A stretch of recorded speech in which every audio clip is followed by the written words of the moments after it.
Olá, pessoal! Vamos resolver a questão 46 do Enem 2011 da prova de Ciências da Natureza. Eu vou usar como base a prova amarela, ok? A questão diz o seguinte: um paciente deu entrada em um pronto-socorro apresentando os seguintes sintomas: cansaço, dificuldade em respirar e sangramento nasal. O médico solicitou um hemograma ao paciente para definir um diagnóstico.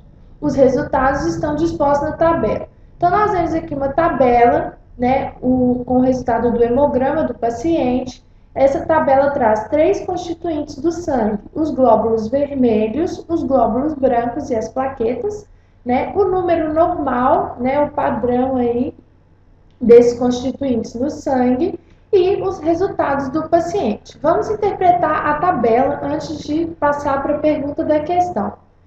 Então, olha só, ele tem uma baixa do número de glóbulos vermelhos, né? O normal, o mínimo é 4,8 milhões por milímetro cúbico de sangue e ele só apresenta 4 milhões.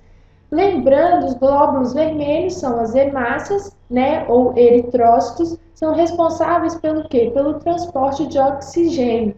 Se ele tem o menor número de glóbulos vermelhos no sangue, o transporte de oxigênio no corpo desse paciente está ineficiente, né? Está em menor quantidade. Ou seja, isso aqui, esse fator pode ser já uma explicação para os sintomas de cansaço e dificuldade de respirar, né? Dificuldade de respirar por quê? Porque mesmo ele inspirando o ar cheio de oxigênio, ele não tem hemácias suficientes para receber esse oxigênio e distribuir o oxigênio pelo corpo.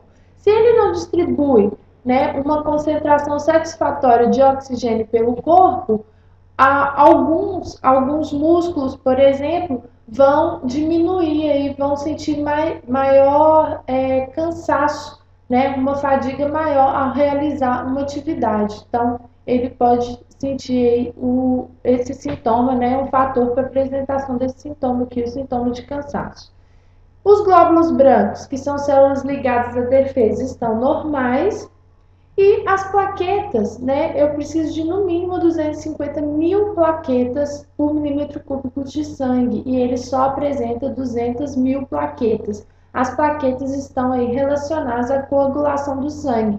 Então, essa baixa de plaquetas é uma explicação para o sangramento nasal, né? Ocorre lá por algum motivo, rompimento de vaso sanguíneo nasal e esse sangramento ele continua porque não tem plaquetas suficientes para estancar o sangue.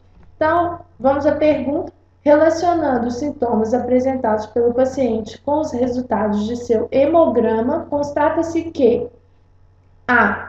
O sangramento nasal é devido à baixa quantidade de plaquetas, ok, que são responsáveis pela coagulação sanguínea.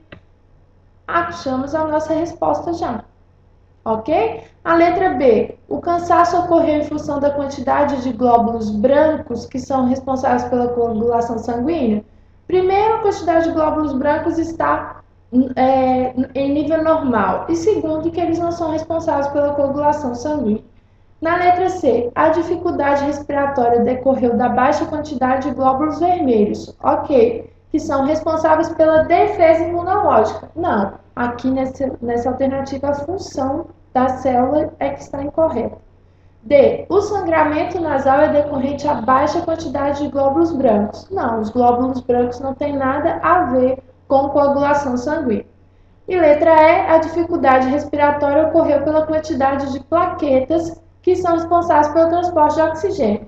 Não, nós já sabemos, o transporte de oxigênio é feito pelos glóbulos vermelhos. Bom, assistam à correção das outras questões e também das questões de matemática, física e química no site quadro.com.br. Lá também vocês vão poder acompanhar aulas que serão úteis aí para vocês continuarem estudando para as próximas fases e para outros vestibulares. Um grande abraço e até a próxima aula.